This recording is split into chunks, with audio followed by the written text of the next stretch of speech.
नमस्कार दोस्तों, आज की न्यूज में आपका स्वागत है। दोस्तों, आज जो समाचार निकलकर सामने आ रहा है उसमें चीनी सेना की इतनी थू-थू हो रही है जिसकी उम्मीद कोई नहीं करेगा, क्योंकि भले ही इस समाचार का सीधा वास्ता चीनी सेना से ना महसूस हो, लेकिन इससे चीनी सेना इनडायरेक्टली बहुत ज्यादा जुड़ी है। तो क्या है सारा मामला, चलिए बात करते हैं। लेकिन आपसे रिक्वेस्ट है कि चैनल को सब्सक्राइब कर लीजिए, क्योंकि यहाँ आपको डिफेंस, फाइनेंस और फॉरेन पॉलिसी पर वीडियोस रोज मिलते हैं। तो दोस्तों, म्यांमार ऐसा देश है जो काफी समय से एक सही लोकतांत्रिक देश नहीं बन पा रहा है, और इसका पूरा जिम्मेदार चीन है। क्योंकि जब भी म्यांमार में लोकतांत्रिक सरकार आती है, चीनी कम्युनिस्ट पार्टी उसे षड्यंत्र रचकर हटा देती है और म्यांमार में सैनिक शासन आ जाता है।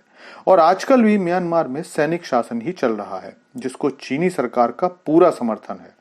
लेकिन खबर आ रही है कि चीनी सरकार को बहुत जबरदस्त झटका लगा है, क्योंकि म्यांमार की सैनिक सरकार ने एक बयान में कहा है कि सशस्त्र विद्रोही समूहों ने कई दिनों की भीषण लड़ाई के बाद चीन की सीमा पर स्थित एक बेहद महत्वपूर्ण शहर पर कब्जा कर लिया है।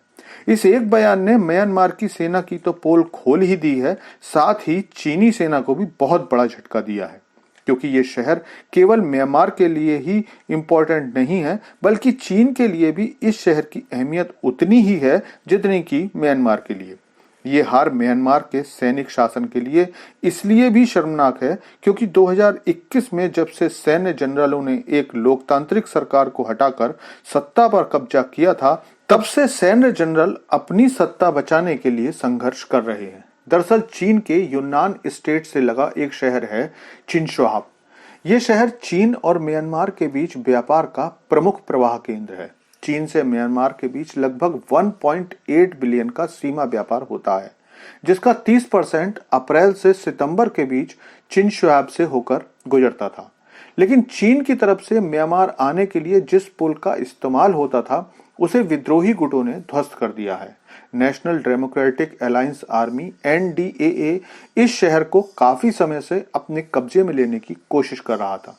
पिछले दिनों में NDAA को ताआंग नेशनल लिबरेशन आर्मी का भी समर्थन मिल गया, जिसके बाद शुक्रवार को ऑपरेशन 1027 शुरू किया गया, जिसके बाद इन गुटों ने चिनशुआब पर कब्जा कर लिया।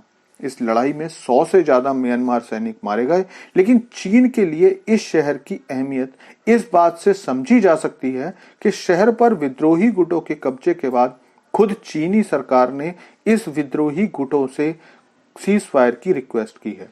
इस युद्ध विराम की चीनी शासन को इसलिए भी जरूरत है क्योंकि चीन का अच्छा खासा माल इसी रास्ते से म्यांमार जाता है। दूसरी बात, अगर विद्रोही और भी क्षेत्रों को अपने कब्जे में लेते हैं तो पूरी दुनिया में चीनी सरकार की थू-थू होगी, क्योंकि ये रहस्य कोई छिपा हुआ नहीं है कि चीनी सरकार ही म्यांमार की सैनिक सरकार की मदद से म्यांमार के जरूरी फैसले करती है।